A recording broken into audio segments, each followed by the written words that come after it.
Hey everyone, thanks for tuning in. It's time for the C3 stream.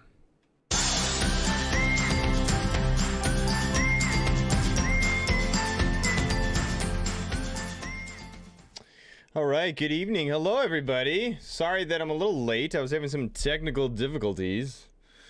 Never like starting in the stream and finding that it doesn't work for whatever reason. But as far as I can tell, we're coming through all right. So, good evening. Hello, welcome to the C3 stream. I didn't get any of my normal stuff up for my questions or my prep, but as always, guys, tag somebody to come join us who might enjoy doing some Bible study with us tonight. We are doing Bible study.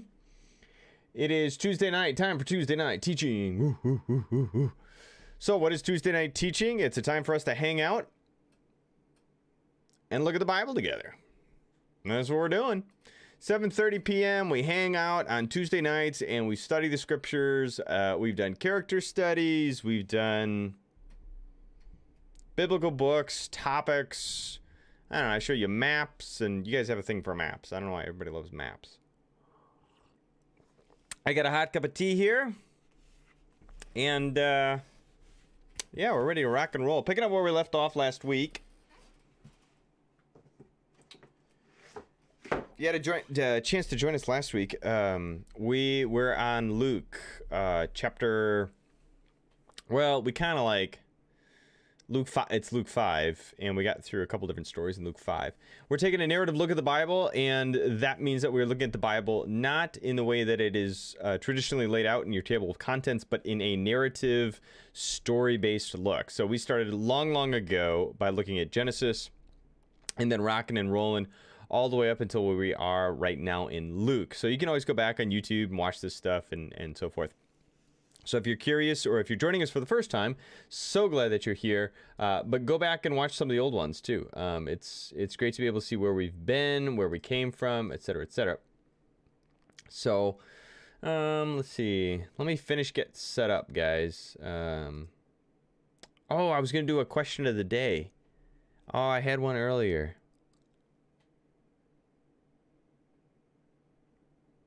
Oh, which is your favorite gospel and why? Which is your favorite gospel book? Matthew, Mark, Luke, John? Drop in the comments. Which is your favorite? Let me type it in. Which is your favorite gospel book? And why? We're looking at Luke right now. Okay. I'm the only one who's made any comments so far. That's cool. It's okay. You don't have to, but I'm just saying. We're in Luke. The reason that we're in Luke is because Luke is the first part of a two-part series. Luke and the book of Acts have the same author. The Acts of the Apostles has the exact same author. It's written by the guy named Luke. And so it's really nice sequentially to see them as moving from one to the other. Matthew, Mark, and Luke are referred to as the synoptic gospels. Mark is the shortest and probably the earliest written. Matthew and Luke probably had Mark. Like Luke, we saw this in the very beginning. Luke had different texts to work with, and one of them was probably Mark. And so part of the reason why this was, I think, in my head is because a lot of the stories that we're getting today that we're going to be looking at, you can find them in Mark as well. A little bit nuanced, a little bit different language, a little bit different of a theological emphasis, but Luke is trying to communicate something very important. And so that's one of the reasons why we're looking at Luke, though, is because it ties into the book of Acts. So is there an easier question? Sorry, Katie. Hi, Trudy. All right, so Trudy likes the Gospel of John because of its theological approach. Yeah, John has a very, very queued up, very intentional theological approach to it. Big emphasis on John, on like the I am statements, Jesus's divinity, big emphasis on dwelling and indwelling of Christ. Yeah, there you go, John. Okay, we got a vote for John out there. Luke is going to be just like nitty gritty. It's up close with people. Mark is just blazing fast. Mark is just so fast. So, all right, let me finish getting set up, and then we'll go into the text itself. Here, let's do this. do a little video intro. What do you say? Should we? Let's do a little video intro.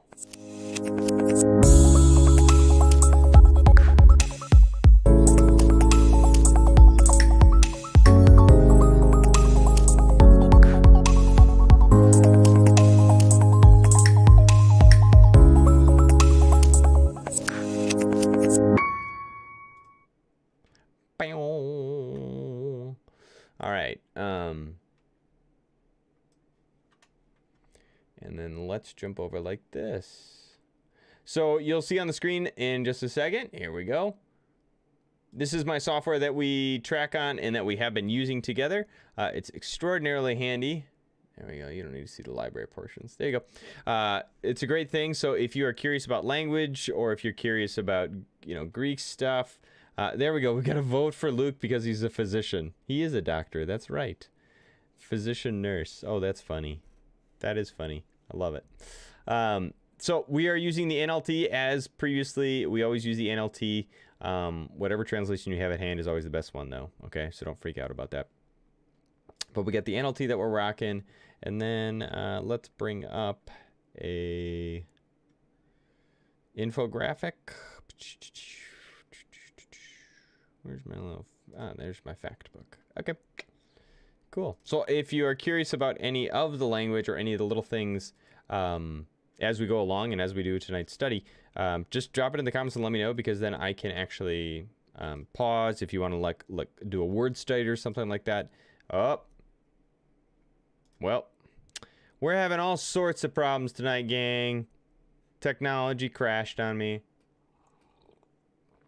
Ouch. That was really loud in my headphones. Don't know if any of you heard that or not. We are live, baby. Jesus is popping today. That's right, Mike. I called you Mac. Sorry, Mike. Mike. The Matsons are representing from all over the place. I love it. All right, we're in Luke 5. And hopefully my computer won't blow up again. We're in Luke chapter 5. And towards the end. Let's push that over. Oh, man.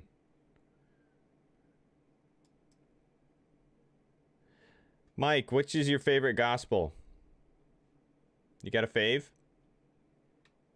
I usually tell people to read Mark first because Mark's the shortest. That's why I tell them that. So I usually recommend to people to read Mark first. It's the shortest, it's the fastest.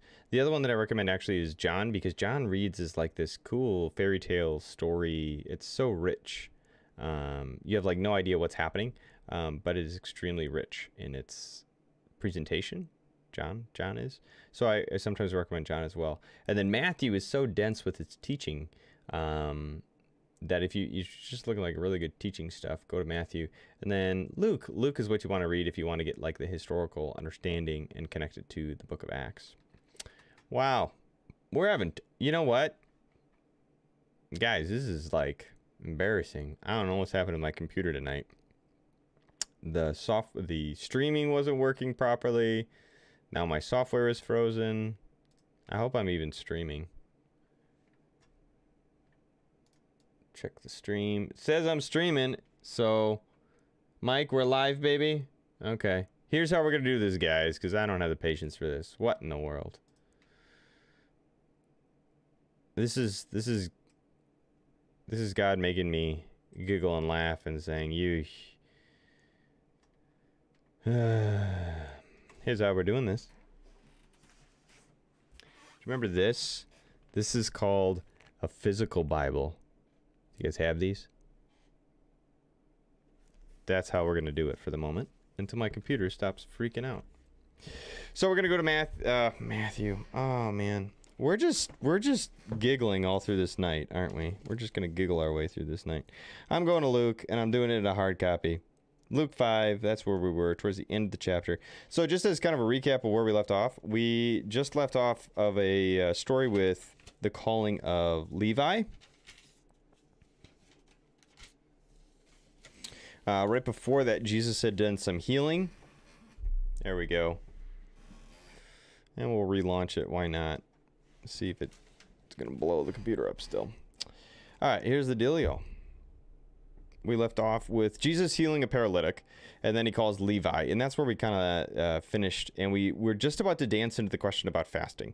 I'm looking at Luke chapter 5, starting about verse 33, but it's really important to connect these pieces. It's really important that we actually take this all the way through. Thank you. Katie gives me an affirmation that we're still streaming, so at least the streaming's working, so I can at least make a fool of myself. That's good. Here we go. In Luke 5:33 is where we're picking up with the backdrop of Levi. And Levi, again, just as a reminder for you, this is going to be the second major call story for a disciple that we get. In the beginning of chapter 5, we get the first call story where Jesus is calling, Simon Peter. He's calling Andrew, Simon's brother, and then James and John as well. Oh, Sarah likes Luke. Well, there you go, Sarah. Oh, you like the picture of Mary during the Christmas story. Will said Matthew because it's the one he reads the most when doing different Bible studies. Nice. Okay. Will, Matthew's my fave too. Yep, that's right. Little known secret. Pastor Andrew's favorite is probably Matthew. Just because when I read it, I get so overwhelmingly convicted, and I remember how desperately I need Jesus. And because he's got good teachings. Like, if you want to live your life in a way that's like God-honoring and healthy, read Matthew. It's just good stuff, you know? Luke is very picturesque, Sarah. I will give it to you, though. Luke, the Christmas story and everything, Luke is so rich in his detail. Pam, to your point of the physician nurse, he's so detail oriented. Luke, oh man, super. Let's try this again. Oh, there we go. Now it's having okay.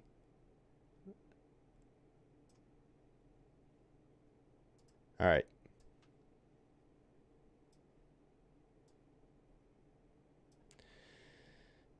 And make it go to the information gig. Okay, cool. Well, we're back up and rocking, just right where I was going to go. So, yeah, he calls his first disciples, and then we track from those first disciples. He does some cool healings. We have the back-to-back healings of the leprosy and the paralyzed man. So he's establishing himself as a healer, getting quite a following. But then we also start to get some of the tension building with the Pharisees, right? So, and we began to see that. I can put the physical one away. We begin to see how Jesus starts to get a bit of a conflict going, and that's going to track all the way through not only the book of Luke, but it's actually going to follow all the way into the book of Acts. Not that, let's be clear, Pharisees are not the bad guys, so to speak. We have examples of Pharisees going and actually believing in Jesus. An example would be Nicodemus, Joseph of Arimathea, he's part of the Sanhedrin. But as a whole, the Pharisees offer a foil, if you will, for Jesus in that what they are accustomed to and what they're teaching and preaching, so to speak, has a divergence when it comes to Jesus and what Jesus is doing, as we're about to see. So, all right. Jesus is forgiving people and healing people, and the Pharisees are getting very uppity at this point in time. And then, to boot, he continues to call not only these, uneducated fishermen a couple moments before, but now he ends up calling a tax collector named Levi. Okay? Oh, side note, Levi is also Matthew. People don't know that. Levi and Matthew, same guy. Let me see something real quick. I forget which is which. Yeah. Matthew is the Greek version of Levi. Levi is the Hebrew. So he's called Levi in Mark and Luke's account. So if you go to the book of Mark and if you go to the book of Luke, you'll find Levi. But actually in the book of Matthew itself, in Matthew 9:9, Jesus is walking along. He saw a man named Matthew sitting at the tax collector's booth. "Follow me, get up and be my disciple," Jesus said to him. So Matthew got up and he followed him. That's Matthew chapter 9, verse 9 in the NLT. So Matthew and Levi, same guy, okay, from which we get the book of Matthew as well. the Gospel of Matthew. Okay. So Matthew becomes one of Jesus's big followers. And Matthew is not a popular guy. He's not a guy that has a lot of friends. His Facebook friends are very few because of his profession. He's a tax collector, and nobody likes the tax man. Kind of a tough profession. It's tough to this very day, right? I mean, it's kind of like people don't like giving up their dollars. And so Matthew as a tax collector is not regarded as being very popular. And then on top of it, you layer that with the reality that many tax collectors took advantage of people when they collected taxes. I mean, it's just calling it what it is. They would overcharge, they'd hike the price and they'd skim off the top. So as long as Rome got its cut, Rome was fine. And then, bear in mind too, Matthew is a Jew collaborating with the foreign oppressor, Rome. So Levi is like, not only is he taking your money, but he's taking money for the foreign oppressor whom you hate, right? Nobody likes Levi. Nobody likes a tax collector. And yet Jesus does. Jesus is coming along and ends up hanging out with him and the fellow tax collectors, and actually ends up eating with them. Levi seems to be a man of some means, probably because of his profession, and he holds a banquet, and Jesus is the guest of honor. Okay.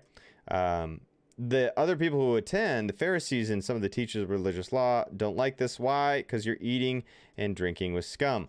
The literal translation, a lot of translations do tax collectors and sinners. That's kind of the popular translation of that. And Jesus responds by saying, healthy people don't need a doctor, sick people do. I've come to call not those who think they are righteous. That's a stab at the Pharisees, who base their righteousness on not God's love, but on their ability to live out according to God's laws. So the Pharisees base their righteousness, and righteousness, again, is a fancy word, righteous or righteousness. It's a fancy theological term that basically means your rightness with God. You are right with God. And so Pharisees think they are right with God, not because of who God is or what God has done, but because of what they have done. The Pharisees living according to God's laws, right?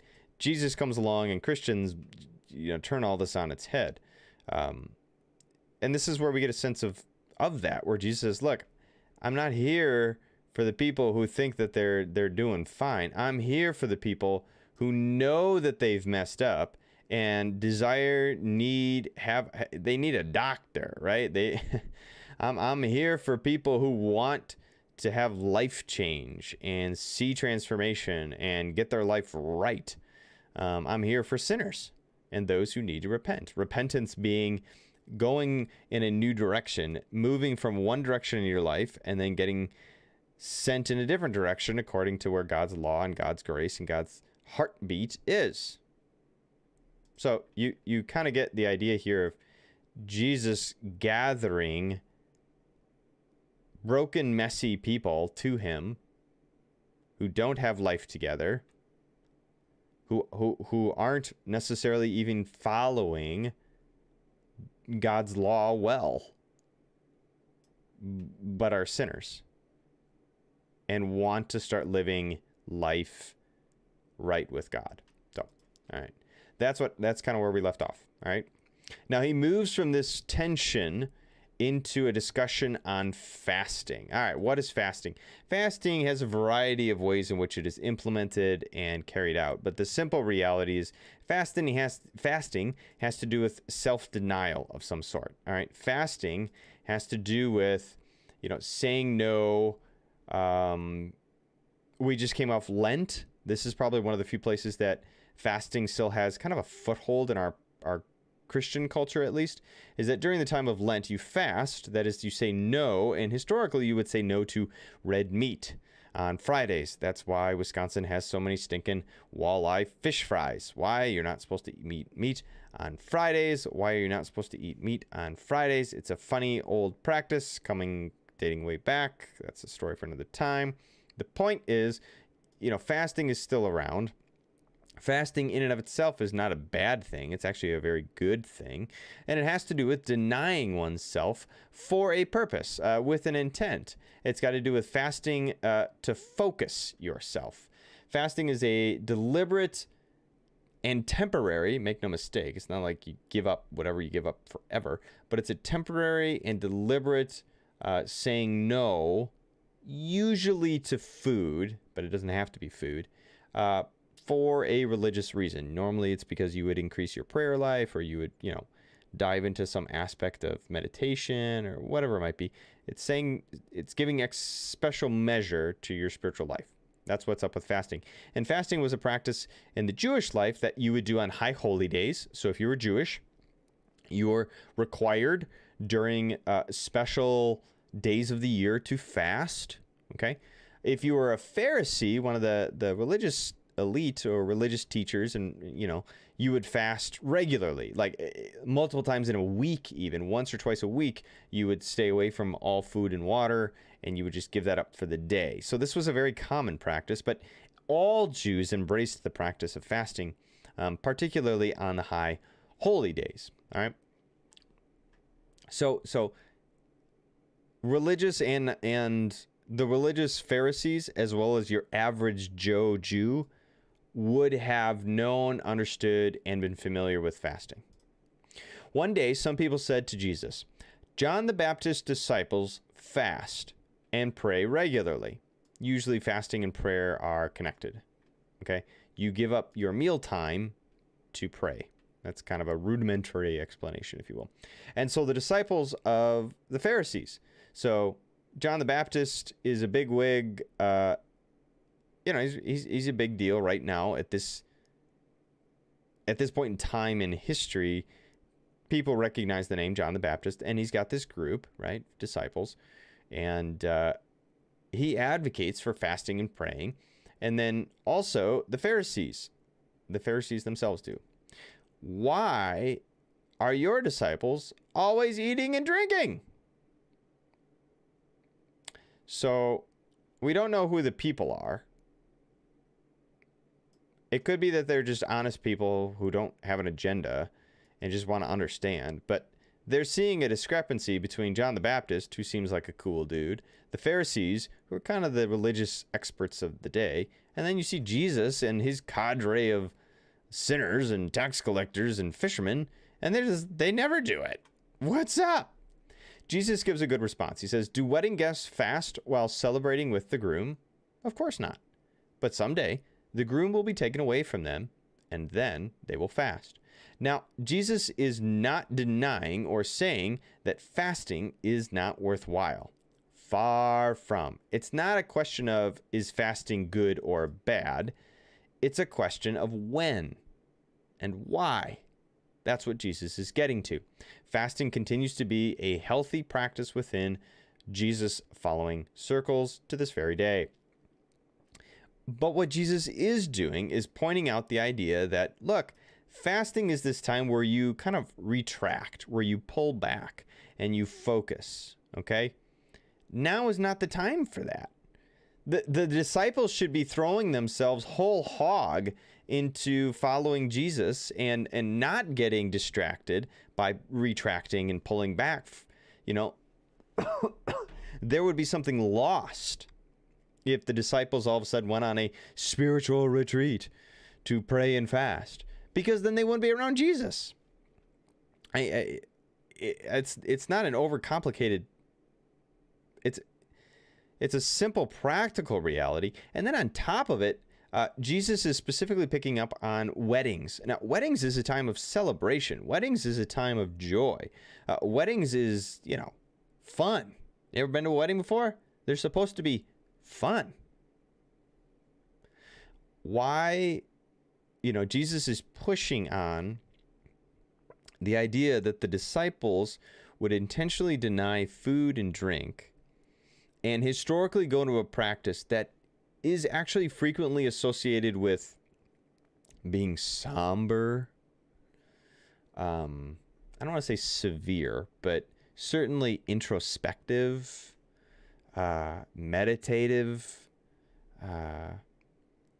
Repentance is often associated with like fasting. You fast, an example would be like you get in the Psalms where David screws up with Bathsheba, and he fasts in his shame, in his pain, and in his hurt, and in his embarrassment, and in his sin. He fasts seeking forgiveness. That's like a common practice in association with fasting. And Jesus is saying, like, look, it's not that that's bad. It's just that's not the right time for it. Like, I'm here. This is a happy, joyous, incredible, you don't want to miss this time. This is not a time to be sad and somber. This is a time to be excited because God is doing something. Most particularly, he's doing something in me. I am God. I've showed up in the flesh. It's not the time to shut me out, but to get busy.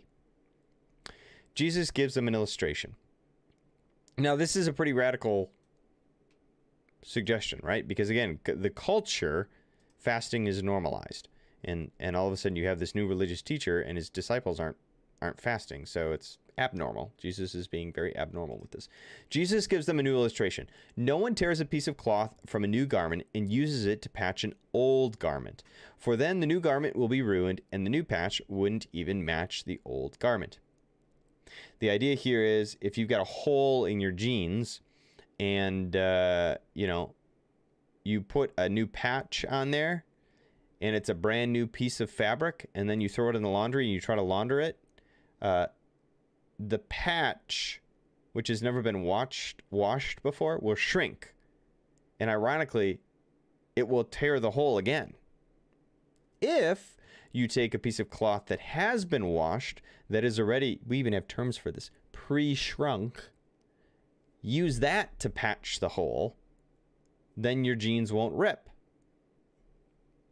Okay? The idea here is a teaching. You can't take a old practiced concept and teaching and attach it to something new and dynamic. And you can't do something new and dynamic and attach it to something old.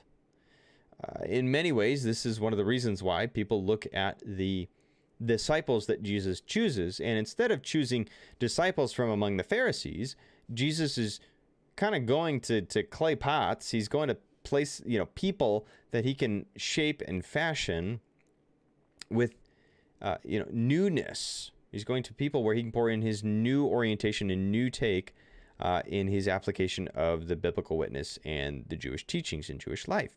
The very reason why he has trouble with the Pharisees is because they are the old garment, and the disciples are the new. No one puts new wine into old wineskins, for the new wine would burst the wineskins, spilling the wine, ruining the skins. New wine must be stored in new wineskins.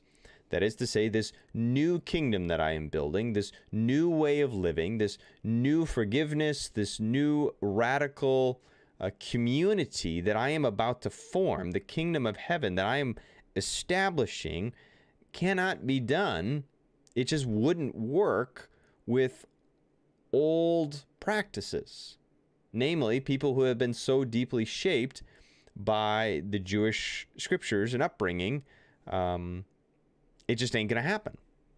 It would be too hard. Now, he doesn't depreciate his history, though. Don't mishear this. He does not in any way say no or in any way depreciate old wineskins. He continues, but no one who drinks the old wine seems to want the new wine. The old is just fine, they say. Now you got to be careful here. He's not slamming the Ten Commandments. He's not slamming the Jewish way of life and the Jewish traditions. He is simply delineating and describing and naming the difference between those who have the capacity to receive his teaching in a way that is new and dynamic over and against those who already are well-grounded and well-established in a Jewish practice.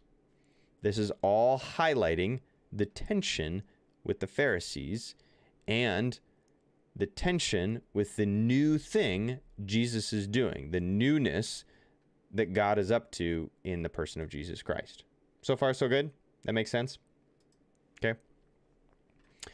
Now, this is good backdrop again because he just called a bunch of disciples who don't fit the paradigm, the disciples who don't, Levi, a tax collector. He's done some healing, particularly he healed, a paralyzed guy after he forgave his sins. So Jesus is doing some pretty radical things here.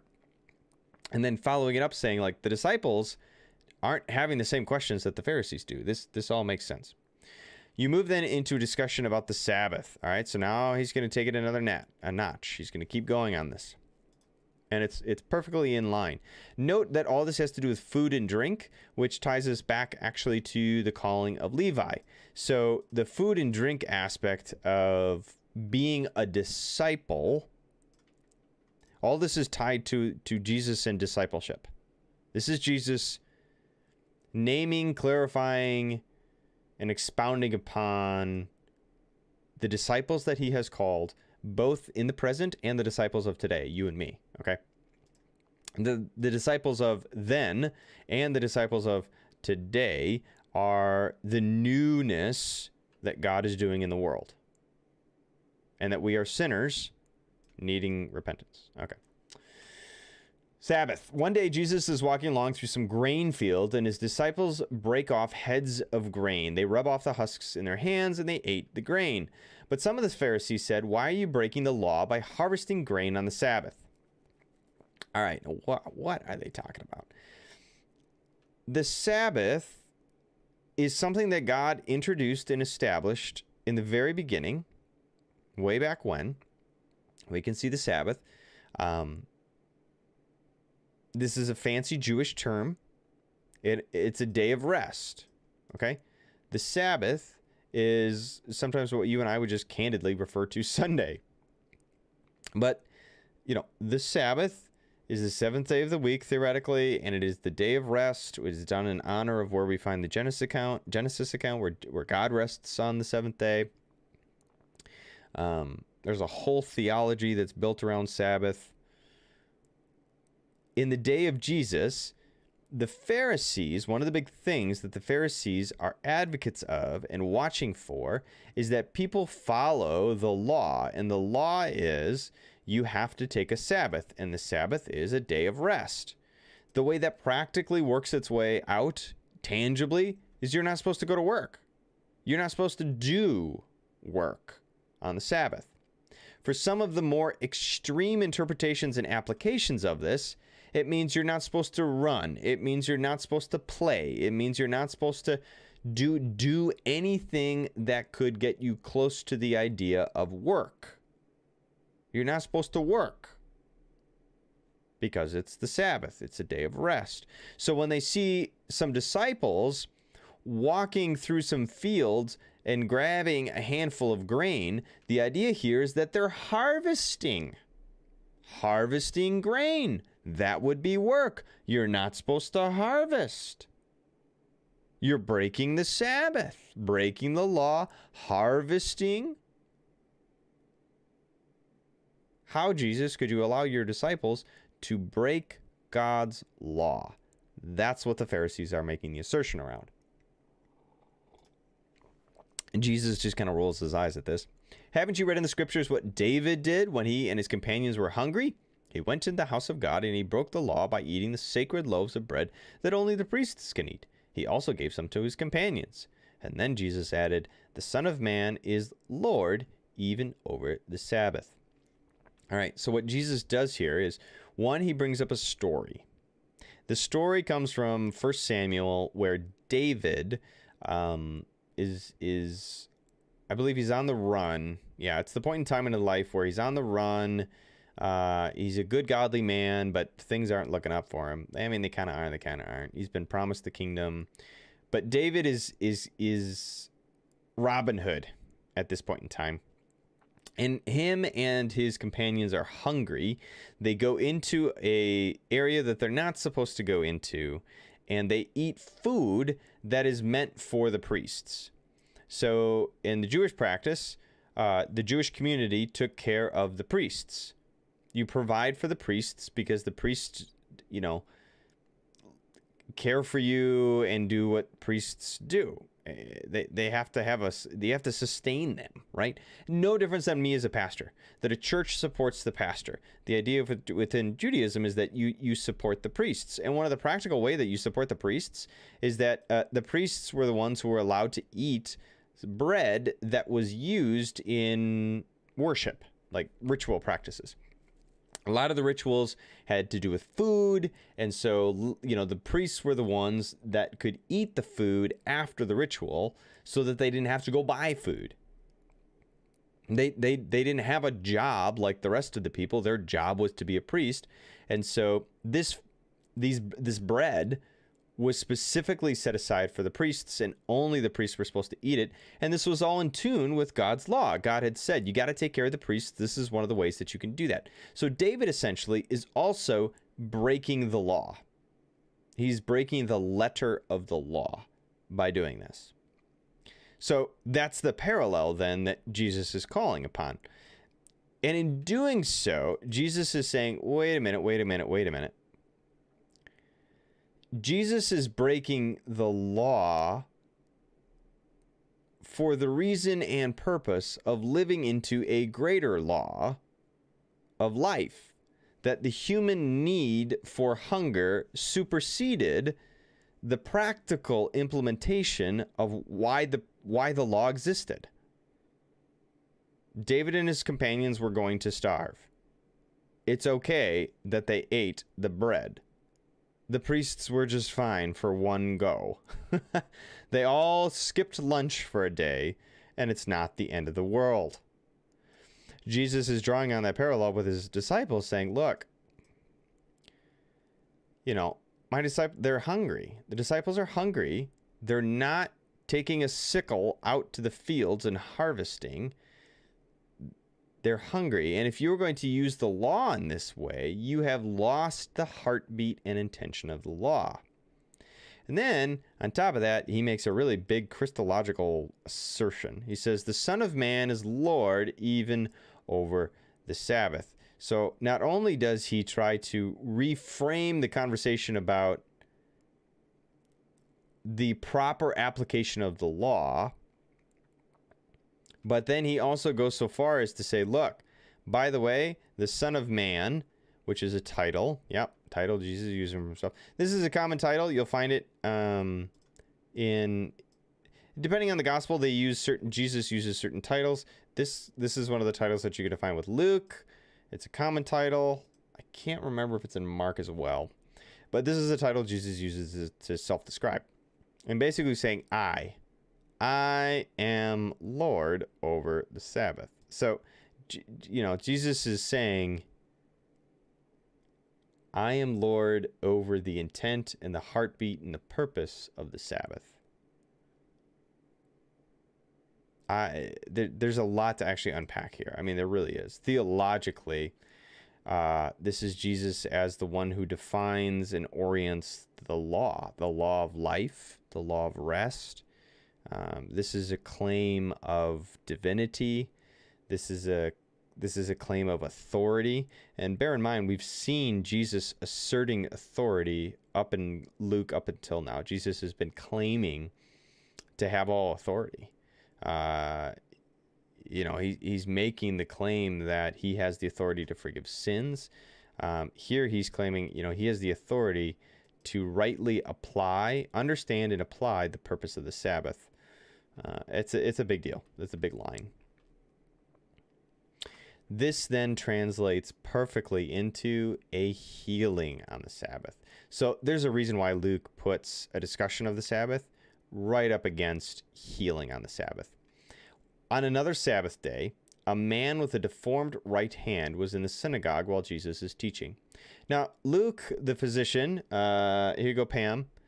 Mom, here you go. There's a reason why Luke, the physician, goes into such detail.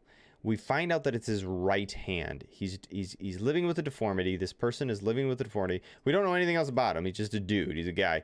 But he's got a deformed right hand. And, oh, you know what? Oh, cool. Hold on a minute. I'll show you a pic. Hey. All right, let me see if I can pull this over. Here's a picture. Illustration.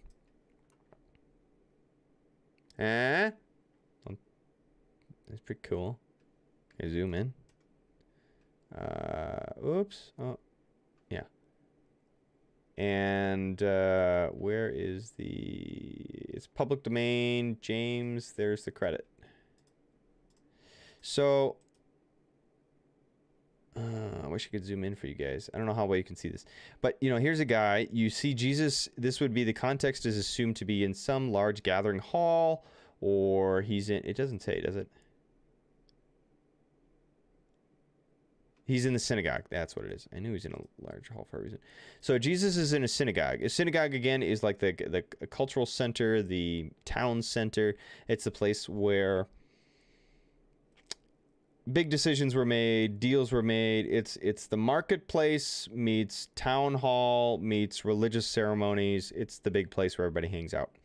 And you can see all the dudes all around, men and women, are gathering, bearing witness. Probably would have been primarily men, given the culture of the day. Okay, not to be depreciative of women, but just to recognize that in that day and age, all the old fogies, all the old dudes gathered around, and you know, they were the ones that were hemming and hawing and jawing at each other.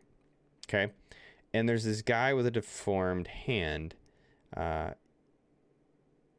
Synagogues ranged in size from, you know, 30 people up to, you know, you could do 200, 300 people in a synagogue, depending on the size and the scope of the building. So Jesus is there and Jesus is teaching. That's cool, huh? Wish I could get you the info on it.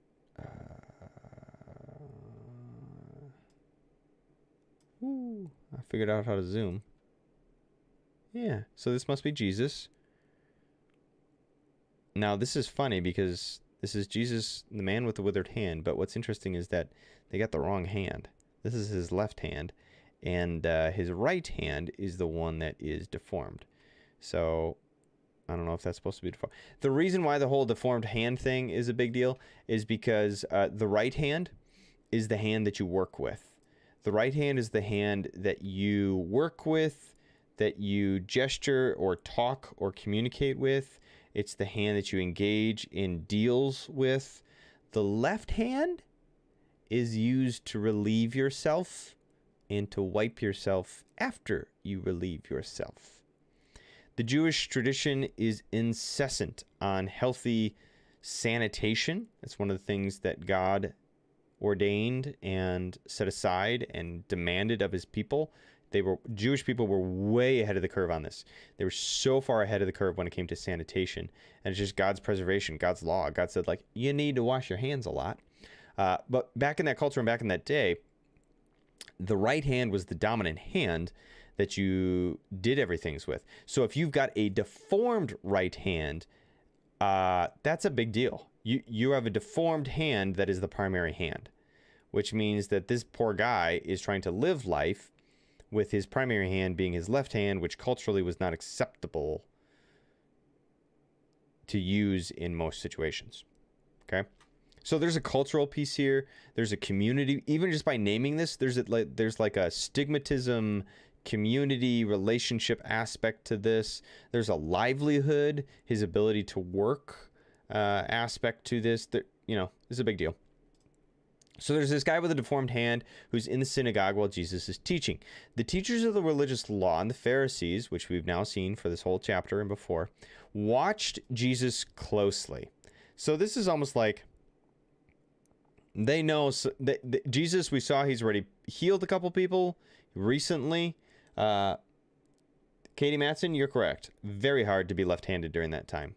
If that's your dominant hand, you bet. Very difficult. Practical things that you and I take for granted in today's world. Yep. They're all watching, and particularly remember Jesus just healed some guys earlier. So Luke is building this suspense for you and I as an author and reader. Yeah, shriveled hand, NIV, Linda. Yeah, you want to look up the word? Let's look the word up in Greek.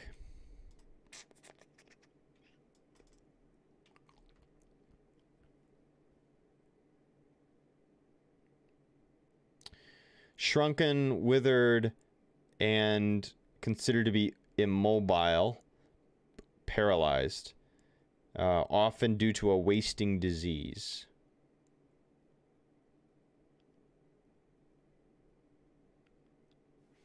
There are other examples within extra canonical books where this word is used, and it also appears in Matthew chapter 12. We get this story, Mark 3, and then here in Luke.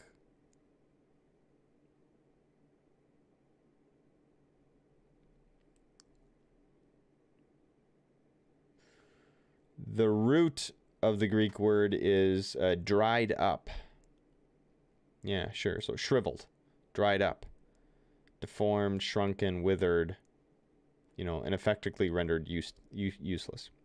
So, I mean, you can already guess what's going to, as the reader that Luke has built the tension here. And just like the Pharisees, we want to see what Jesus is going to do.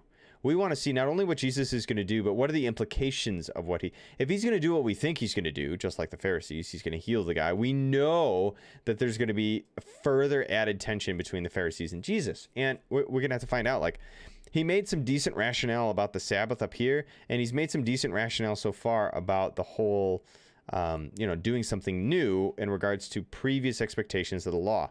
Fasting had to do with following the law.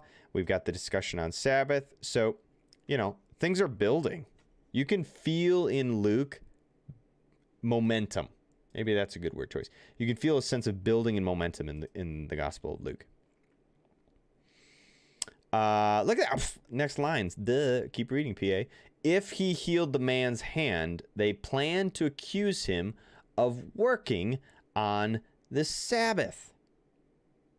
All right? So they haven't given up on this whole Sabbath thing. They've been tracking on it. And the Sabbath is, 10 commandments. I mean, this is not like a little law. There is no such thing as a little law in the Jewish life, but I mean, this is like them saying, look, you're breaking one of the 10 commandments. The idea being that to heal within the context of that day and age would be the same as like a doctor or a physician working to heal is work. If you're a doctor or a nurse, you take the day off because that's what you're supposed to do. Of course, you can feel the tension with this that Jesus is going to point out to say, so let me get it straight. You just don't take care of people on the Sabbath? That's not the point. The point of the Sabbath isn't, you're missing the point of the Sabbath. You're just missing it. Jesus, of course, knows that this is what they're thinking. He can see this coming a mile away.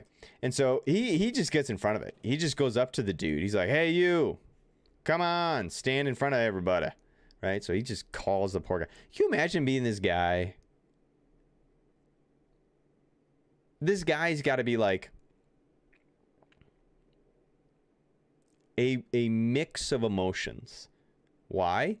Well, because he knows that Jesus has healed people with deformities and issues. He knows that. Just like everybody else does. So there's got to be a measure of hope, possibility, wonder, dare I say faith? And yet he's also getting called out and being used as a pawn in a bigger game here. I feel bad for this guy. I don't know about you guys. I feel bad for him. He's getting used in a broader perspective, and it's dangerous. I mean, like we said before, this is a community center, the synagogue. Whatever is about to happen will have implications for this dude's life, hands down. Get it? Hands down? That's funny.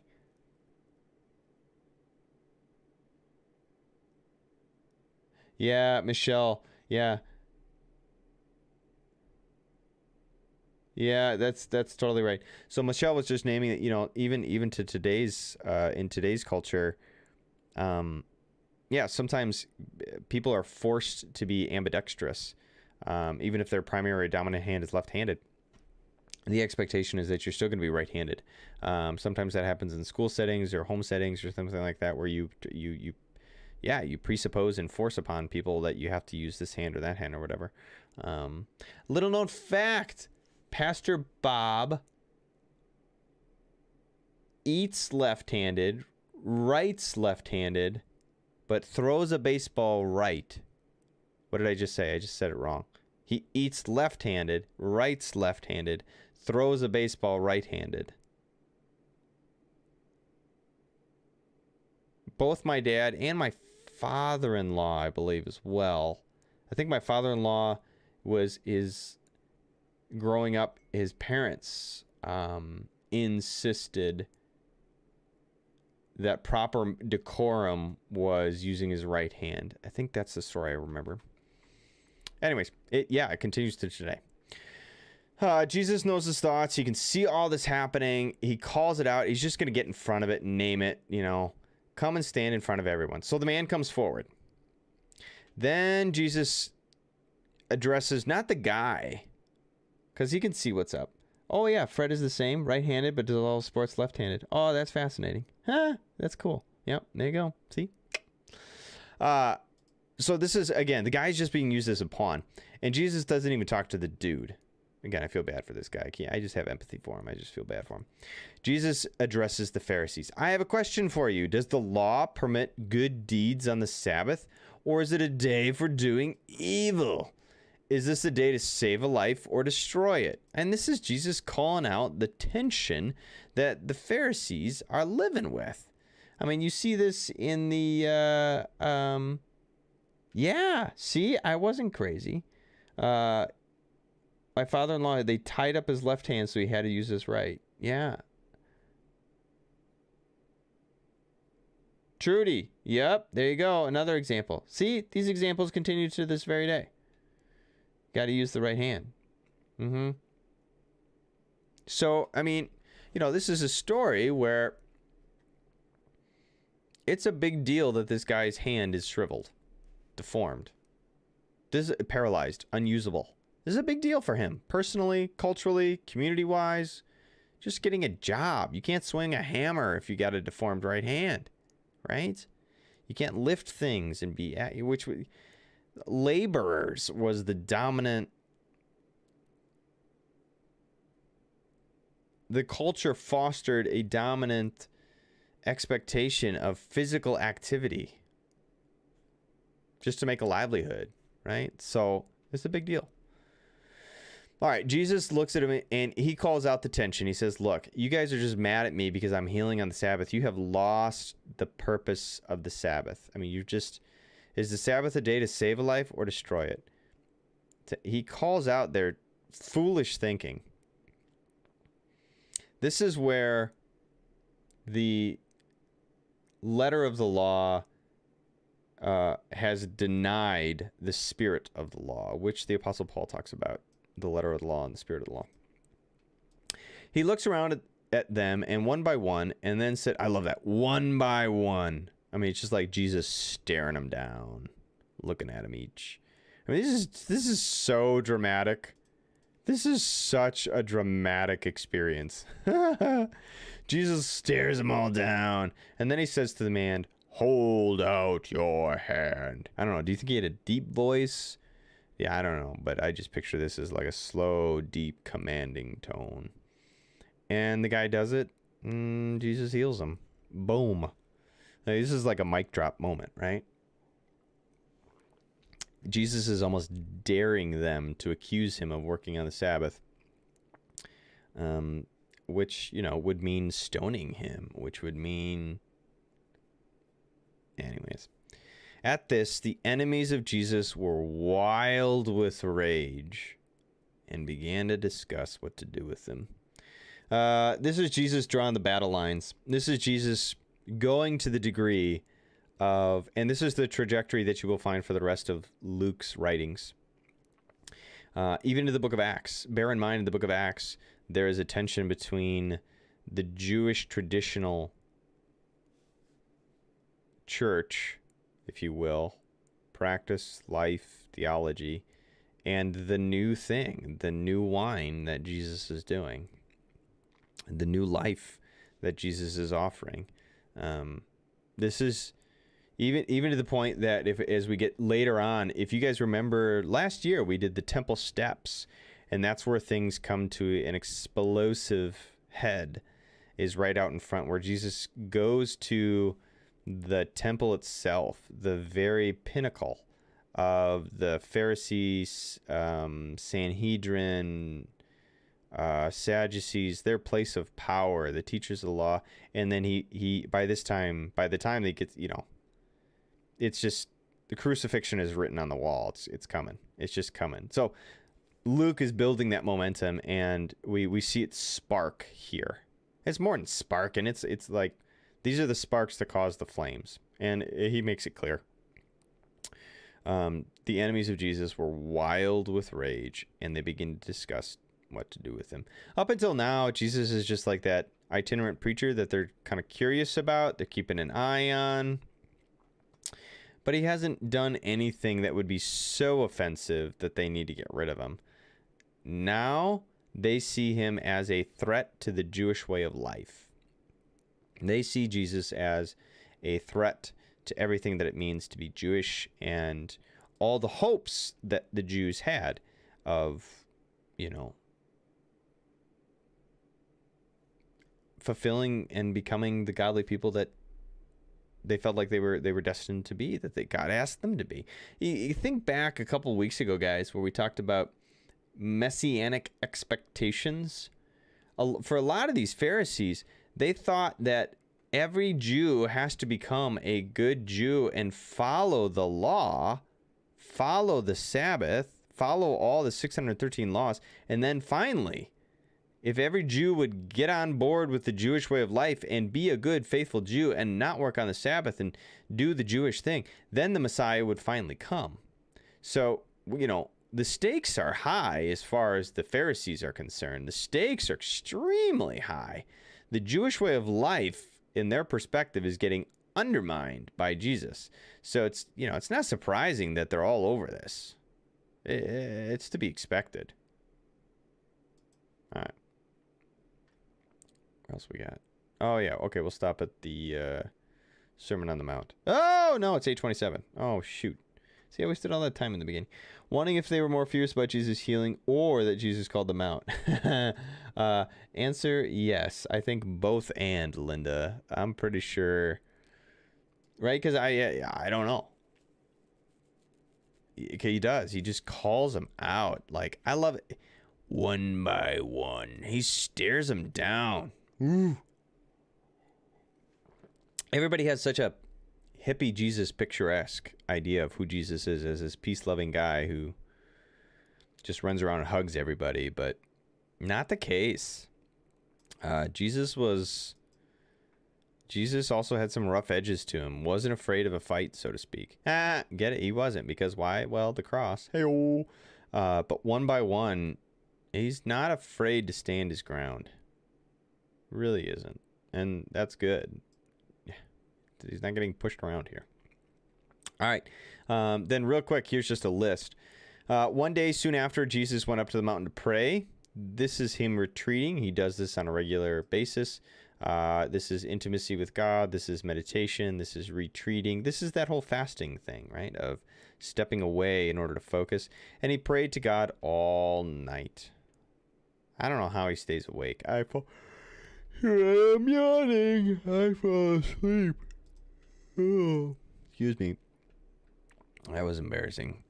But here's the dealio. He retreats. Okay. And the suggestion is that he does this sometimes with his disciples, but sometimes he does this without his disciples too. At daybreak, he called together all of his disciples, and he chose 12 of them to be his apostles. The thought here is that Jesus had some discernment. Jesus spent some time in intimacy with the Father, and with the Spirit, and really got a sense of the next movement, the next phase, the true launching of what is about to take place. And so he gets together all his disciples. That is to say that there are more than 12 people following him. Jesus has loads of people following him, but from all of the people, he distinguishes 12. And we refer to them as the 12 apostles, though to be frank, More often than not, they are known as the 12 disciples. The word disciple, what does the word disciple mean? Oh, I am so glad that you asked what the word disciple means. It just means student, right? It just means kind of like student. A student who listens and embraces and follows the teachings. So, you and I are the disciples of today. Apostles, that's a bit different. That's a bit different. Every so often you'll be driving around town and you'll see like a sign, something, something, something, something, something, Church of the Holy Fire Revelation Church of the Sheep's Gate with the Reverend Dr. Apostle so-and-so, okay? It's no small thing to make an assertion about being an apostle. Let's not get lost on what apostle is and means, so to speak, because it's also one of the gifts. You can have the gift of apostleship. But generally speaking, when you hear that term apostle, think these 12 guys. When you hear the word apostle, these are the 12 dudes that kind of become Jesus's, bodyguards for one, but also the 12 individuals that he will specifically use in some profound ways to orient the life and the future of the church. Okay. And it's not to say that this is that like he sent everybody else away. It's not to say that all of a sudden he then, all the other disciples, he's like, oh, you didn't make the cut. Sorry, guys. Bye-bye. It's just that he had specific purposes, orientations, and intent in relation to these 12. And these are the 12. Simon, whom he called Peter, Andrew, Peter's brother, James, John. These are the two that we talked about before in Luke 4, Luke 5, whatever. Before, not that long ago. These are the other fishermen. These guys all had a fishing business together. Philip, Bartholomew, Matthew, also known as Levi, Thomas, James, Simon, Judas, and Judas Iscariot. Simon, this is actually just a fascinating list, right? We know some things about all of them. Off the top of my head, I'd have to brush up on some, but these guys are fishermen. Matthew, of course, is the tax collector. That means he's a Roman collaborator. The reason that's particularly interesting is because Simon is a zealot, and the zealots are the anti-Rome. All right? So, the idea that Jesus is bringing together people, the idea here is that Jesus is bringing together people of all shapes, sizes, dispositions, backgrounds, education levels. It's all over the map here. It's not like he's got a very clean, but even more so, these are people who didn't agree, who had issues with each other, who didn't like each other. That is to say that they had to work out their faith among themselves. They actually had to practice love your enemies. Why? Well, because Matthew and Simon are enemies. Matthew is a Roman collaborating tax collector who works for Rome. Simon is a zealot who runs around sabotaging and burning and killing Romans.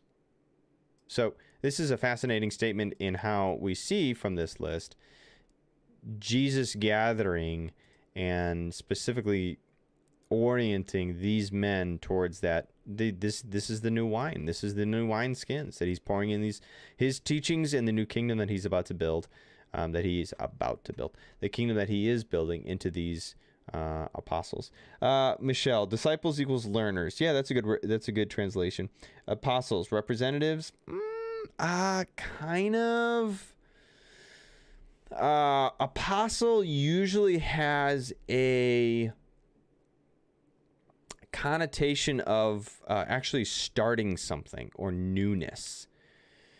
So the apostles are the ones who actually end up going all over the place and being kind of like church planters. So like if you have the gift of apostleship, you're associated with the ability to start something new. So they kind of almost define apostleship in and of themselves, because of the idea being they are the new church. They start this new movement. Let's look up.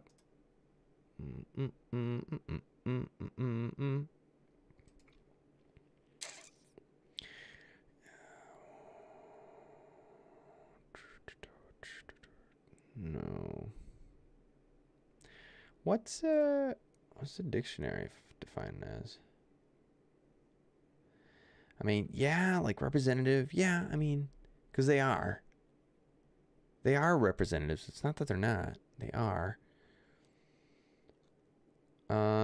Okay, so here's one commentary. Well, here, Michelle, this is actually in tune with what you were just saying. An apostle in the New Testament is an envoy, ambassador, or missionary.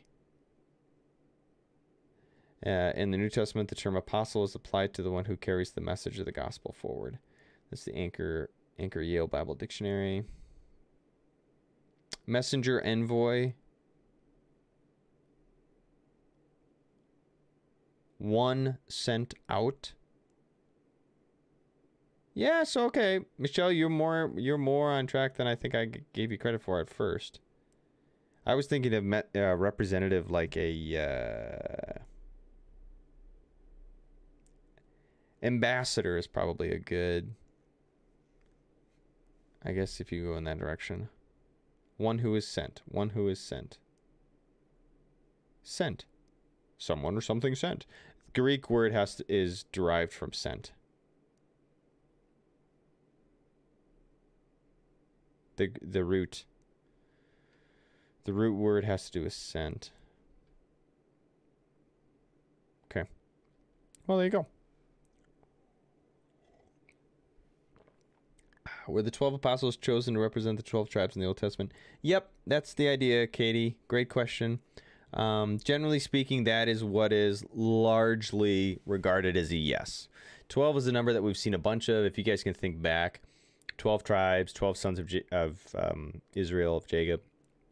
Jacob and sons. Jacob and sons. 12 tribes. We see the 12 tribes cross over under, Joshua into the land and establish the tribal confederation. And when they do that, they have 12 stones that they put. Altars are regularly built with 12 stones. So yeah, the idea with 12 is that it is heralding back to the Jewish roots and tradition. The joke here that you hear today is that small group. Jesus formed the first small group.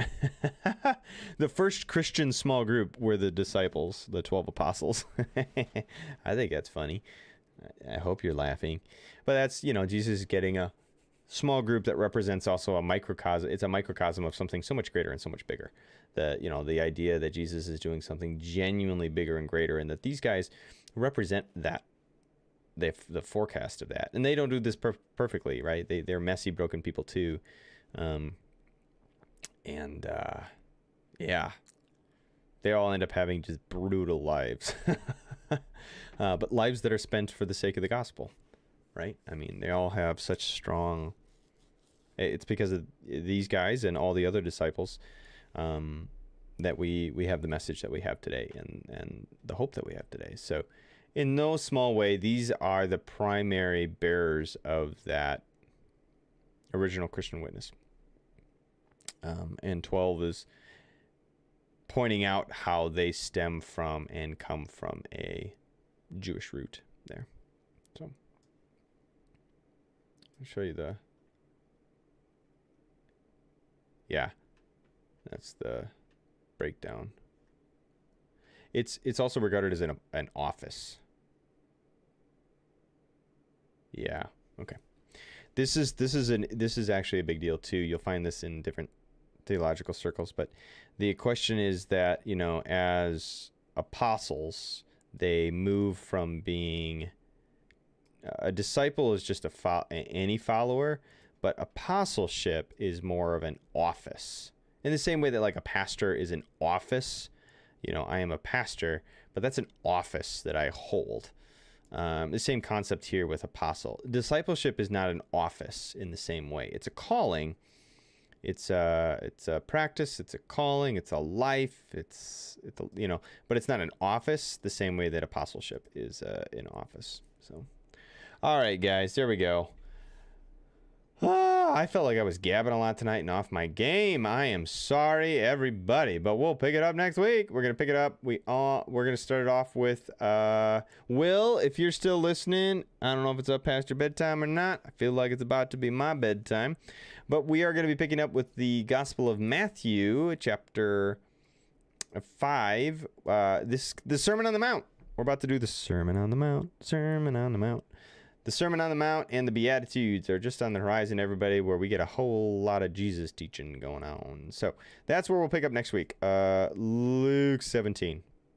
Sorry, we are just crawling, but we're having fun and we're talking to each other. So, hey, thank you. Thanks for hanging out, everybody. So appreciate the fact that you were part of our online community tonight. Whenever we hang out together, that's what we are. We're an online community together. So thanks for joining. Hey, thank you, John. Thanks for being here, buddy. Thanks for being part of the online community, John. Thank you, Mike. Thank you, Pam. Thank you, Trudy. Thank you, Michelle. Thank you, Linda. Thank you, Mike. Thank you, all of you. Susan's here, too. The Eggolds are listening. Thank you. Thank you, everybody. Thanks for being part of just the time to sit and chew on the Bible together and learn and grow. Hopefully this has been beneficial and enjoyable for you. Want to, as always, make the invitation. You guys know we got services 8 o'clock, 9 o'clock, and 10:30. Make an invitation to somebody. We're wrapping up the vow, and on the horizon is Silly Things Christians Say. Very excited for that one. It's going to be great. And, of course, you can join me not only Tuesday nights for Tuesday night teaching, but in the mornings you can do some meditation with me on Thursdays in the morning.